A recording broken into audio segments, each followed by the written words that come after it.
حضرت عبداللہ المزنی رضی اللہ تعالیٰ. کچھ لوگوں کی نا زندگی بڑی مختصر ہوتی ہے، لیکن جتنے زندگی میں لمحات ہوتے ہیں نا، ایک ایک لفظ بڑا قیمتی ہوتا ہے. شب و روز میں ایک ایک جملہ بڑا قیمتی ہوتا ہے. مختصر سی میری کہانی ہے، پر جو بھی ہے آپ کی مہربانی ہے. فرماتے ہیں کہ میرے والد بچپن میں انتقال کر گئے، مجھے چچا نے پالا تھا.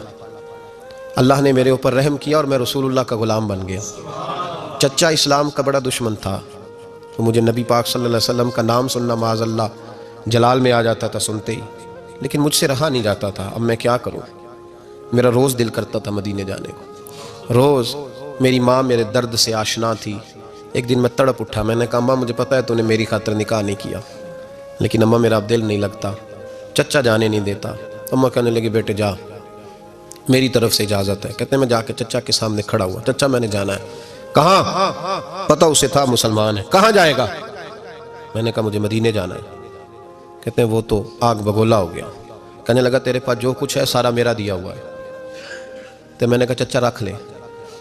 کہا جیبوں میں جو ہے وہ بھی نکال دے. کہتے میں نے رکھ دیا. پھر جلال میں کہنے لگا یہ جو تو نے کپڑے پہنے یہ بھی میرے ہیں. حضرت عبداللہ المزنی کہتے ہیں میں نے وہ کپڑے بھی اتار کے دے دیے. میرا وجود ننگا ہو گیا. تینوں لب دیں آپ گواچے، سانو اپنی خبر نہ کوئی، ساتھوں پارے ککھ گلیاں دے، ککھ گلیاں دے. سانو آخ دے لوگ شدائی، کیونکہ اسی ننگ نموس دا ساڑ کے چولا، گل پہنے تاج گدائی، آزم اپنا آپ گوایا ہے تا یار نے چاہتی پائی. فرمانے لگے میں اماں کے پاس گیا اور جا کے کہا اماں پہلے بھی تو میں ایک دن ننگا پیدا ہوا تھا، تو نے کپڑے دیے، پھر ننگا ہو گیا ہوں کپڑے دے. کہتے اماں نے 2 عورتوں والے لباس دیے، وہ پہن کے میں مدینے پہنچا. میں بڑی غربتوں میں آیا تھا، میں دیہاتی تھا، مجھے کچھ کرنا نہیں آتا تھا، پر مجھے یوں لگتا تھا کہ مدینے میں سب سے زیادہ عزت میری ہے، سب سے زیادہ. اللہ کے حبیب نے منع فرمایا کوئی اونچا اللہ اللہ نہ کرے. جب کوئی نماز پڑھ رہا ہو، سو رہا ہو، تو اس کے سامنے اونچا ذکر نہ کرو. کہتے میں ایک دن اونچا ذکر کر رہا تھا، اونچا میں ذکر کر رہا تھا، کیونکہ عشق لگا سی کھیڈاں کھیڈ دینوں تے مینوں کھیڈاں بھول گئیاں. میں کجل پایا سی یار دے ویکھنے نوں، پھر وہ یاد وچ روندیاں ہی ڈل گئیاں. حیدر شاہ اس گلی کدے نہ رول دی، پر ہن تے رول گئیاں. کہتے میں اونچا ذکر کر رہا تھا تو حضرت عمر فاروق رضی اللہ تعالیٰ نے ڈانٹ دیا. فرمایا تجھے نہیں پتا حضور نے منع کیا؟ تو عمر نے ڈانٹا تو میں چھپ کے بیٹھ گیا کونے میں. حضور آئے نا نماز پڑھانے، تو محبوب نے پتہ کیا وہ عبداللہ کدھر ہے.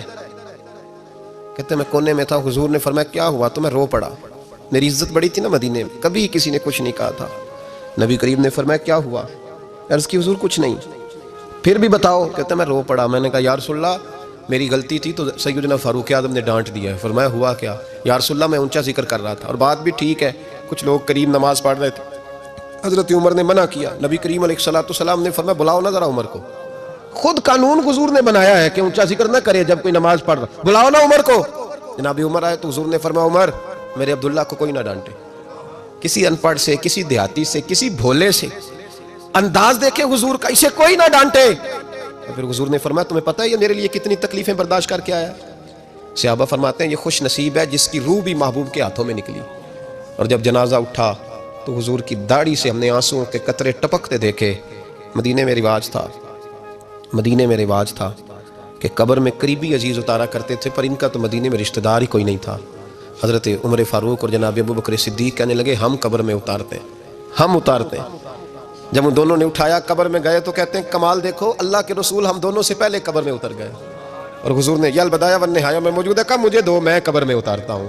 کہتے ہیں حضور نے تنے تنہا پکڑا، تنے تنہا قبر میں اتارا. پسے مردن فرشتوں نے جو تلاشی لی تو کیا نکلا؟ فقط ایک دل کے گوشے سے خیال مصطفیٰ نکلا. نبی کریم علیہ السلام نے قبر میں رکھا اور ساتھ فرمایا اے اللہ میں آج شام تک اس سے راضی تھا، تو بھی اپنے کرم سے اس سے راضی ہو جا.